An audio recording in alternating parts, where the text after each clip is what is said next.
An observation made by Wodemeyer, the content creator, helped motivate me in my decision to run for Tobago West in the upcoming April 28, 2025 general election.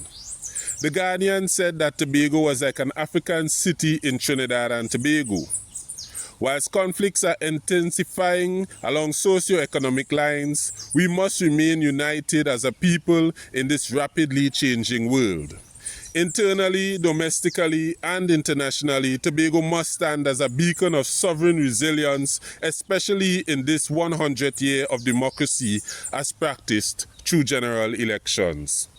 Less than 30 years after Tobago was united with Trinidad, our nation made its first major step away from direct colonization and towards independence in February of 1925. Highly melanated individuals would have served in the British West Indian Regiment, and upon returning home and having traveled the world, they were of the opinion that they no longer needed to live as second-class citizens, and as such, they started to demand moves away from direct colonization towards the independence that we enjoy today.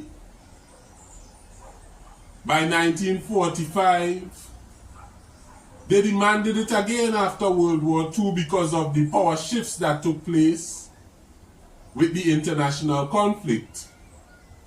And as a result of that, everybody in Trinidad and Tobago was allowed to vote whether or not they were rich or poor, own land.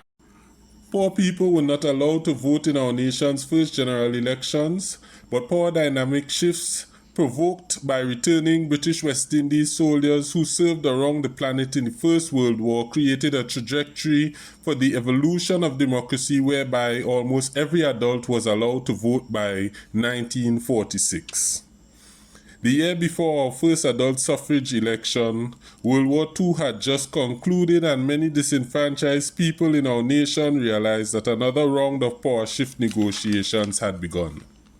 Tobago West will do well to have a representative in central government during this new era of international conflicts who understands the historical content of current affairs as they happen, if we are to evolve as a people through socio-economic repositioning, if we are to thrive rather than be exploited in this new world.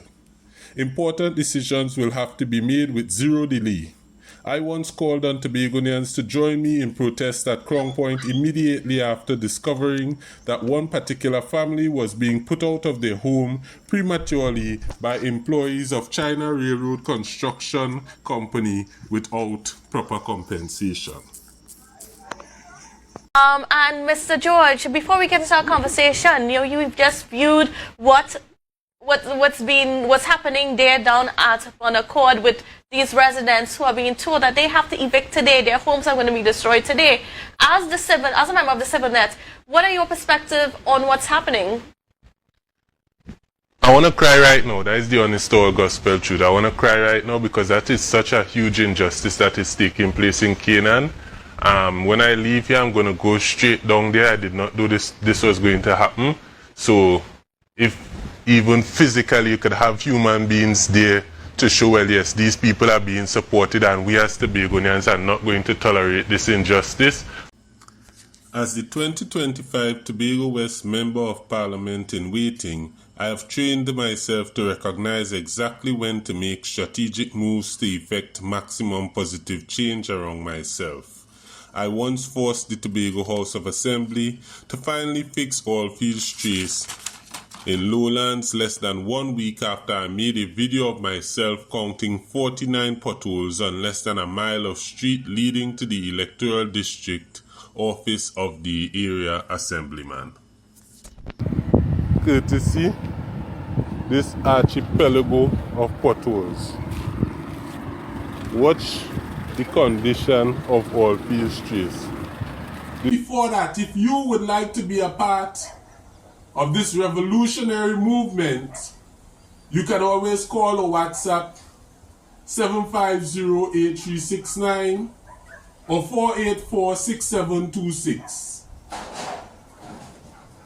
and tell me how you would like to contribute towards ensuring that in this new era that we are entering into, in the 100th year of democracy in Trinidad and Tobago, Tobago and Tobago West in particular will stand as the head and not the tail in this nation, which former colonial and present neo-colonial powers are presently trying to usurp authority from in determining our next socio-economic moves in how we do business with our neighbors. Remember that Tobago is considered by many of these individuals, unenviably, to be a subordinate of a subordinate, or even more formally, a ward of a recently colonized nation. And it's going to take some backbone